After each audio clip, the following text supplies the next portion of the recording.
Hi everyone, just James here, okay, bringing you yet another custom doll video. Now this one I am so excited to bring you because I've been wanting to make this doll for a long time. Ever since I saw her in Who Framed Roger Rabbit, I wanted to see her in doll form, and she has been done quite a few times. She actually had her official release that I believe was like a Pleasure Island exclusive at the Jessica Rabbit store. But I never was able to own that because, again, like, I couldn't afford to go to Disneyland growing up, so I was never going to get that doll. Plus, that was an adults-only store, so I was never going to, this was never going to happen for me. But I have the power, I have the technology, and I have the means to make this art happen, so I wanted to see it happen in the world. And I also wanted to challenge myself and see, how would I do it? I have a lot of friends that have made similar dolls. Like my bestie Hexgen's video, my god, please go give this video a view. Only 7 views? God. Or have made a Jessica Rabbit doll that are pretty iconic. So, I want to do my spin on her and show you guys what I came up with today. So we are making the iconic Jessica Rabbit, the femme fatale from Who Framed Roger Rabbit, released in the late 1980s. Now, she was inspired by Tex Avery cartoons like Red Hot Riding Hood and classics like Betty Boop, and all kinds of females were basically collapsed and folded into her persona to create this super hyper feminine cartoon character that would be Jessica Rabbit. I believe the notes they were given was Jay Mansfield's body, Betty Grable's legs, Rita Hayworth's hair color, Veronica Lake's hair. Like, all sorts of things would just combine together to create like this mashup of just the most gorgeous animated character that's ever been put to paper. All right, so without further ado, let's get into how I created Miss Jessica Rabbit. Now, when it came to making this, I actually had to only custom make one thing. I had to custom make opera-length gloves, which is fine because for other characters I had down the road, they required having these gloves. So I went to Nomad Sculpt and I just used the arms that I had. And with the masking tool, I shaded in the shape of the glove I wanted and then used the drag tool to create basically a risen up effect to look like she's wearing molded on gloves.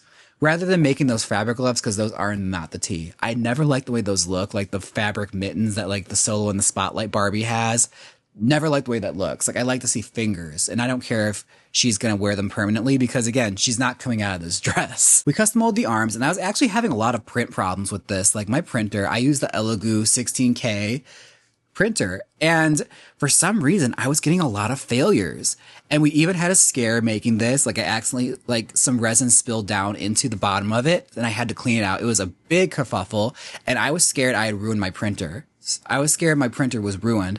Thankfully we got it cleaned, it's printing fine, and we managed to get everything we needed for this doll completed.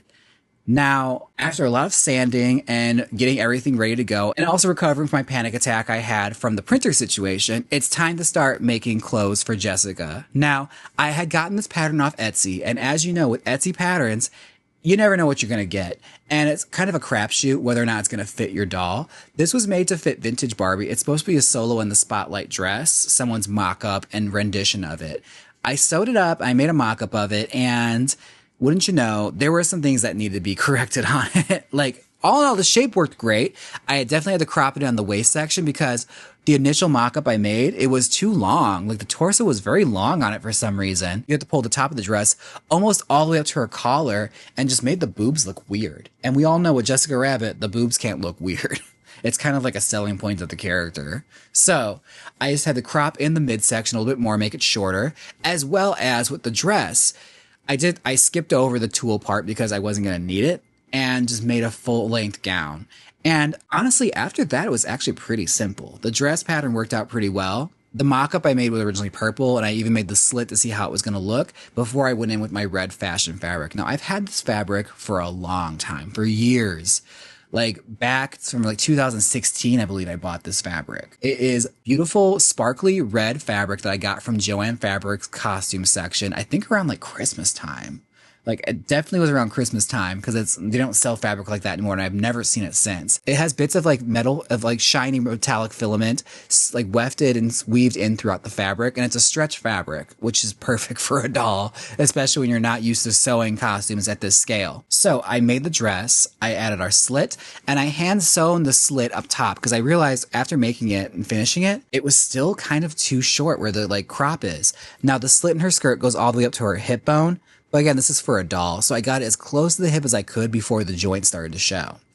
And as far as the bust area goes, to create that sweetheart look, I actually took a page out of Hexton's book and I took a needle and thread and just did a small gather right here at the bust. It actually gave off the effect that the breasts were bigger, even though I did not do any crazy resizing on the doll's chest.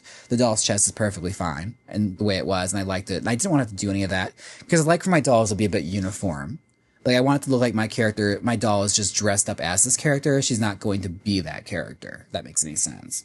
She's wearing their costume. So, the face-up was actually a lot of fun to do. I love the way Jessica Rabbit looks, and I used so much purple eyeshadow. I used some chalk pastel in lavender and lilac, and just did a lot of lavender here, really bold at the eye, and then put in shades of lavender up top to really fade it out. It also helps form a guideline of where the eyebrows are going to go.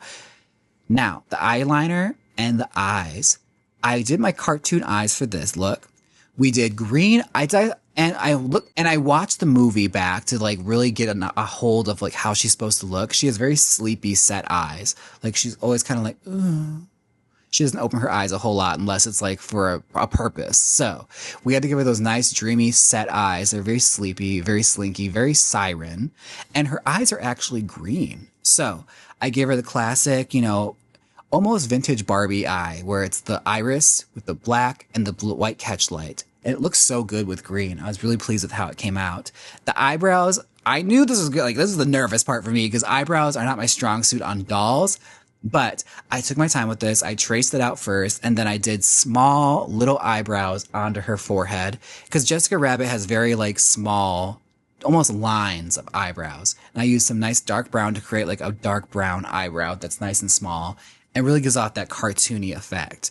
Now, when it came to her lips, I found myself going in repeatedly with red paint to create those big, giant Jessica Rabbit lips because the shape has to be right. It can't be too wide. It has to be big and tall. Almost like drag queenie lips. Like those girls that overdraw their lips. It's very, very that. Like showgirls overlining as far as it goes. But I was so pleased with the face up. But you don't really know how it's going to look until you put that red hair on. So I took some ginger orange yarn that I got at like Hobby Lobby or Michael's. And I started to comb out our wefts and create these long, long wefts. And I was a little bit nervous. I was a bit intimidated because like this is a very specific hairstyle. She has a peekaboo bang that goes down into a page boy that has very little wave in it. I actually took some tips from Hexton's video and tried to curl it and straightened it out with a flat iron first, and then went in with a hot chopstick and curled it at the ends the tiniest bit. And with those curled ends, I brushed them out the slightest bit not to ruin it, and then backcombed it. Yes, I backcomb the bottom of the page boy so that when I brush over, it'll create a nice layer on top of it to create that nice round page boy. And the rest was all done with glue and hairspray as far as the front of the head goes. Just gluing those wefts on very strategically, really, really, really doubling up when it came to the tip of the head right here. And basically trying to figure out which side the peekaboo was going to look best on. I wasn't going to go for film accuracy, but I ended up working out because initially it was going to be on the other half of the face, but when I put it there, it didn't really look right. So I just took it and layered it a little bit. And then as soon as I brushed it out and just folded it over on the other side of the face, it looked even better. It looked just like the movies. I'm like, okay, this ended up working out. And as luck would have it, it's actually the peekaboo fell on the side where her slit is, which is how it is in the film, which really, really worked out. It was a happy mistake, honestly. I was very, very pleased that I managed to get film accuracy. But the peekaboo bang is literally just a heated up chopstick and lots of hairspray and just going in and out, trying to block out the face to make sure I don't ruin it with the hairspray. Be careful with this. Like, make sure you have a face shield for your doll when you're doing this because it's a lot of intense hairspray and heat, like a blow dry in a low setting, just basically to melt the hair and make a shell right here in the eye because you can't see her eye. It's supposed to be covered. That's what gives it that peekaboo bang look. Whew, this took a lot of work. It took me roughly about an hour and 30 minutes to get this hair completed, but I managed to do it. And I'm very, very pleased with the final result of everything. So we have our custom made gloves. We have our custom couture dress, and we have our face up and her hair is done. I think it's time to look at our final result. Da da da da da da da da. Yes, it is Miss Jessica Rabbit. Oh my God, you guys. I am so pleased with how she came out, I have to say. I think she looks so cute. Like, what a beauty. The way this doll looks really, really meshed well with this character. And I'm obsessed. Like, I really love how the hair came out, especially, let me show you the back. The back section, the page boy is page boying, okay? And even the side, like it looks very old Hollywood glamour. Like it's giving Veronica Lake. The dress came out better than I hoped for. Like this fabric really worked out. It's one of those situations where I'm really, really glad I held on to this fabric as long as I did because I almost threw this out so many different times. It's actually repurposed fabric from my Madam puppet. Yeah, when I did Madam in Provincetown, this is one of the dresses she had that I just had the dress for a while and I almost threw it out because like it's not a great memory. But I'm so glad I kept it and I was able to repurpose it for other projects like Miss Jessica Rabbit. Like, look at it. Oh my God, she is so fabulous. Now, when it came to the gloves, I initially painted them purple with a purple Posca pen, but I went over with purple, with shimmery metallic purple acrylic paint, just a small rinse to give it a nice metallic look. I did the same thing with the heels. I started with a red Posca pen and then went over with a red metallic to give a nice metallic heel like she has in the movie. Yeah, just little subtle things and even a little bit of red metallic on her lips as well. Yeah, I think she came out so good. I'm so pleased with how she looks. Like this is one of those characters I've been dying to make, and I'm so glad I was able to get around her because she really married well with this doll. Like imagine the Silkstone Jessica Rabbit. Like Mattel, why hasn't this happened yet? Like you have the power. Like just do it, okay? I really wish they had more fun with their Silkstones and like that collection. They used to. But I'm so pleased to see this result. I think she looks so pretty. And I have to know, what's your favorite Jessica Rabbit moment? Mine would have to be from childhood. When I first saw her do Why Don't You Do Right, I would imitate that so much as a kid. I raised quite a few eyebrows, I'll say this. But I loved that. It's my favorite scene. I'd watch it over and over and over again. And it's iconic. That's my favorite Jessica Rabbit scene. But what's your favorite Jessica Rabbit moment? Please let me know down below. And if there's any other characters you want to see me create, please let me know. It could be anything from video games to cartoons to amazing movie characters. Let me know. I'm always looking for more ideas. I have a long, long list of ideas, trust me. But if there's one I've missed, I'll be happy to put it on there. Okay? Now, don't forget, dolls are fun and dolls are for everyone. Take care of yourselves, guys. All right? Till next time. Bye!